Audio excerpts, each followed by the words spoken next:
কিয়াম হচ্ছিল, একটা বক্তা কিয়াম করছে, আমি আমার কাজ করছি, আমি বসে আছি, আমি দাঁড়াই নাই। তাদের বক্তা কিয়াম করছে। পরবর্তীতে ফুরফুরার এক হুজুর গালি দিচ্ছে, মুর্শিদাবাদের কেউ গালি দিচ্ছে, বলে আমি থাকলে লাথি মেরে দিতাম। তো তোদের যে ছিল তার বাপের হিম্মত হলো না আমাকে প্রমাণ দিতে। আমি আপনাদেরকে বলে যাচ্ছি, কেউ যদি বলে কিয়াম না করলে গুনাহ হবে, সেই কিয়াম করা হারাম আর কিয়াম করা ফরজ। শুনেলেন ফরজ কোথায়? হারাম কররা বলছে কিয়াম করা ফরজ, তো কে জানে না বে? নামাজে দাঁড়ানো, দাঁড়ানোর নাম হচ্ছে কিয়াম করা, দাঁড়ানোর নাম কি? কিয়াম করা। কিন্তু তাদিকে বলুন, যারা বলছে ইয়াসিন ভুল বলেছে, ইয়া নবী সালামু আলাইকা, ইয়া হাবিব সালামু আলাইকা, আল্লাহ নবীর বাপ আব্দুল্লাহ, মা আমিনা, দাইমা হালিমা, এইটা কোন দরুদে আছে, কোন হাদিসে আছে, এটা দেখাতে বলুন। এটা তো নবীজির বায়োডেটা। আচ্ছা সবাই একবার আমার সঙ্গে বলুন তো, সাল্লাল্লাহু আলাইহি ওয়াসাল্লাম। এটা দরুদ না দরুদ নয়? দরুদ। আচ্ছা আমি বসে পড়লাম না দাঁড়িয়ে? আপনারা বসে পড়লেন না দাঁড়িয়ে? বসে পড়লেন, তাহলে কি আমরা বেয়াদবি করলাম? কোন নবীর সাহাবী করেননি। আপনি চলুন বর্তমানে সব থেকে দামি ল্যাবরেটরি যেটা আছে সেখানে নিয়ে যাব, রক্ত দিবেন, রোগ ধরা পড়বে না। কিন্তু আমাদের দেশের কিছু গুটকা খোরা জিলাপি হুজুর বেরিয়েছে, তারা জামা মেপে রোগ বলে দেয়। ঠিক বললাম না ভুল বললাম? আর আমি বলে যাচ্ছি, 100টা তাবিজওয়ালার মধ্যে 95 জন মিথ্যা কথা বলে। কোনো বাপের বেটা মৌলবি থাকলে আসুক, আমি প্রমাণ করি দেবো। এইখানে স্টেজ আমি 2 ঘন্টা আছি, নিয়ে আসুন, আমি প্রমাণ করি দেবো কতগুলো মিথ্যাবাদী। আমি নামগুলো গুনে গুনে স্টেজে বলে দেবো কিভাবে মানুষকে ধোকা দিচ্ছে, প্রতারণা করছে। কলকাতায় পেপারে অ্যাড দিয়েছে, কলকাতার অমুক বাবা লোকের বউ পালিয়ে গেলে 72 ঘন্টার মধ্যে ফিরিয়ে আনা হয়। আমি বলেছি শালা দারুণ ব্যাপার তো, 72 ঘন্টায় যদি লোকের বউকে আনতে পারে তাবিজ করে, তাহলে মোদিজিকে বলবো নীরব মোদি কয়েক হাজার কোটি টাকা নিয়ে পালিয়ে গেছে, এই মালটা কি হায়ার করো, তাবিজ করে আনতে পারবে না? বিজয় মালিয়া পালিয়ে গেছে দেশ ছেড়ে টাকা দিয়ে, তো চোর ডাকাতগুলোকে তো এরাই ধরে দিতে পারবে। ধোকা, প্রতারণা, প্রবঞ্চনা ইসলামে নাই। হ্যাঁ যদি বলেন আমার শরীর খারাপ হয়েছে, আমি বলে দিই 11 বার সূরা ফাতিহা পড়ুন, পানিতে ফুঁক দিয়ে পান করুন, আল্লাহ চাইলে শিফা পাবেন। জোরে বলুন সুবহানাল্লাহ। আমার নবীজি বলেছেন কালো জিরা আর মধু হচ্ছে সমস্ত রোগের, কালো জিরা হচ্ছে সমস্ত রোগের কি ওষুধ। আপনি সকালবেলায় ফজরের নামাজ পড়ে বিসমিল্লাহ বলে কালো জিরা আর মধু খেলেন, আল্লাহ চাইলে আপনাকে শিফা দিবে, আল্লাহ চাইলে শিফা হবে। আপনারা জীবনে শুনেছেন তাবিজে সুগার ভালো হচ্ছে? জানে না। 2-4টা হারামখোর তাবিজ বিক্রি করছে 1000 টাকা করে, বলে কি বলে সুগার নীল হয়ে যাবে। আমি শালা ওষুধ খেয়ে সুগার নামছে না, ও তাবিজে নামিয়ে দিবে। আমি এটা বাস্তব কথা বলছি। তো এগুলো মিথ্যা নয় তা কি, সমাজকে প্রতারণা নয় তা কি? আপনি অবাক হবেন। মানুষ যদি দিনকে বুঝে নিত প্রকৃত, আপনি মনে করছেন যে আমি নামাজ পড়ছি আমি মুমিন, কে বলল আপনাকে নামাজ পড়লে, তসবিহ করলে, তেলাওয়াত করলে, হজ করে এলে মুমিন হয়ে যায়? না, ইসলাম আপনি পাননি আর ইসলামটা বুঝতেও পারেননি। ইসলাম হচ্ছে পরিপূর্ণ একটা জীবন ব্যবস্থার নাম।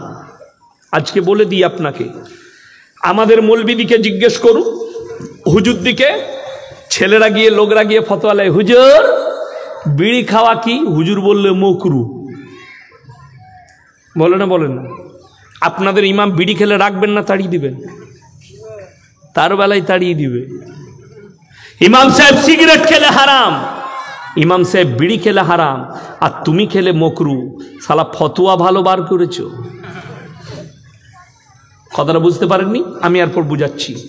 হাদিসে আছে পেঁয়াজ খেয়ে মসজিদে যাওয়া নিষেধ, কাঁচা পেঁয়াজ খেয়ে। ঠিক তো হুজুর? কাঁচা পেঁয়াজ খেয়ে মসজিদে যাওয়া যাবে? যাওয়া যাবে না। কেন যাওয়া যাবে না কথা বলেন? মুখের দুর্গন্ধ। চলুন আপনাকে নিয়ে যাই হাদিসে। আল্লাহ নবী জানাবে মুহাম্মাদুর রাসূলুল্লাহ, সকলে বলুন সাল্লাল্লাহু আলাইহি সাল্লাম। নবীজি বললেন তোমরা মুমিন ততক্ষণ পর্যন্ত হতে পারবে না যতক্ষণ পর্যন্ত তোমার কাছ থেকে তোমার প্রতিবেশী সুরক্ষিত নয়। তোমার মসজিদে যার পাশে দাঁড়াবে তুমি, তোমার দুর্গন্ধে সে কষ্ট পাবে, পাবে না? পাবে না। তাই নবীজি নিষেধ করলেন পেঁয়াজ খেয়ে মসজিদে যেও না। আর বিড়ি সিগারেট খেলে সেন করে তো আতরের মতো নাকি,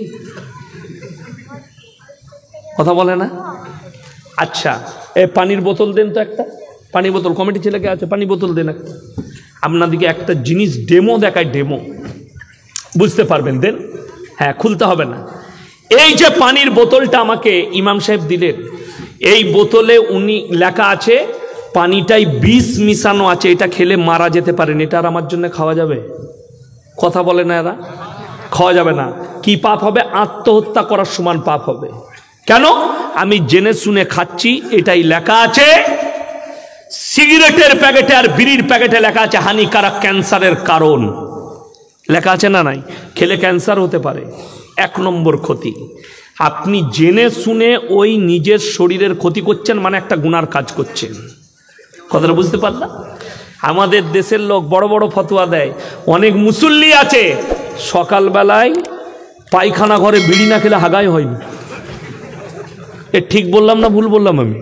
হ্যাঁ, সকালবেলায় গিয়ে মসজিদের পায়খানা ঘরে ঢুকেছে, আরামসে হাগছে হজরত।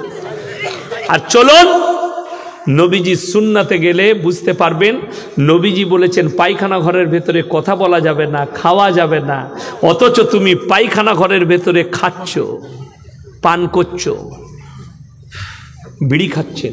কথাটা শুনেলেন। এরপরে যদি মুসল্লিকে কষ্ট দেবার জন্যে নবীজি নিষেধ করেন কাঁচা পেঁয়াজ খেয়ে মসজিদে যেও না, তুমি বিড়ি সিগারেট খেলে সব থেকে প্রথম কষ্ট কে পাই জানেন? কে? কে? মসজিদের মুসল্লি তো দূরের কথা, তোমার বউকে জিজ্ঞেস করবে আমি বিড়ি সিগারেট গুটকা খাই, তোমার আমার মুখে চুমু খেতে ভালো লাগে? সে বলবে 8 কোড়ের বাটা জুতো মারতে মন যায়, মনে মনে বলবে। হ্যাঁ, তার মনে মনে হবে। আমাদের তো কোনো নেশা নাই। যদি বলেন হুজুর আপনাদের বউরা, আমাদের বউরা মুখে মুখ লাগালে ছাড়তে চাই না। কেন? জীবনে একটা পান মশলাও আল্লাহ আমার মুখে তুলেনি। জোরে বলুন সুবহানাল্লাহ। আল্লাহ আমাকে বাঁচিয়েছে। একটা কিচ্ছু খাই না খাবার ছাড়া। আল্লাহর কাছে দোয়া করেছি, আল্লাহ মৃত্যুকাল পর্যন্ত কোনো জিনিস মুখে তুলতে দিও না হালাল খাবার ছাড়া। দোয়া করো। তুমি বিড়ি সিগারেট খাও, তুমি মসজিদে যার পাশে দাঁড়াও, একটা আলেমের পাশে দাঁড়াবে, যার পাশে দাঁড়াবে সে কষ্ট পাবে তোমার দ্বারা। তোমার নেশা করার কারণে তোমার বিবি তোমার কাছে সেফটি নয়, তোমার পরিবার সেফটি নয়। মুসল্লি কি করে সেফটি পাবে? তুমি হুজুরের কাছে ফতোয়া লিয়েছো বিড়ি খাবার লেগে মাকরু, আর হুজুর খেলে হারাম। আমি যদি এখন স্টেজে বলি বে মুডটা চাকছেন একটা ক্লাসিক সিগারেট লিয়ায়, আমার বায়ানা শুনবেন? বলবেন কি বক্তা আনলিবে বিড়ি খাচ্ছে স্টেজে? আমি বিড়ি খেলে আর বায়ান শোনা যাবে না। আর তুমি হারামখোর রেলের ইঞ্জিন চালাচ্ছ। রমজান মাসে তো মসজিদের গেটে মনে হয় যে কোনো আগুন ফাগুন লেগে গেল, তাই না? হ্যাঁ, মাগরিবের নামাজ হতেও নাই, বিড়ি ধরাতেও নাই। শূন্য তো পড়ে না অনেকজনা বিড়ি খাবার লেগে, বিড়ি সালা তারাবির আগে আরো 4টা খেয়ে নেয়, খেতে পাবি না খেয়ে এলে। আর একবার লাগে আগুনটা কখন? ঠিক সেহরির 5 মিনিট বাকি থাকবে, তাড়াতাড়ি টানবে সালা, শেষ টাইম খালি মুয়াজ্জিন বলে না দেয়। কষ্টটা ওই জায়গায় লাগে। ইমাম খেলে হারাম আর তুমি খেলে মাকরু। আমার মুসলমান ভাই, আপনি নিজেকে মুমিন বলে পরিচয় দিচ্ছেন, মুমিনের গুণাবলীগুলো নিয়ে আসুন।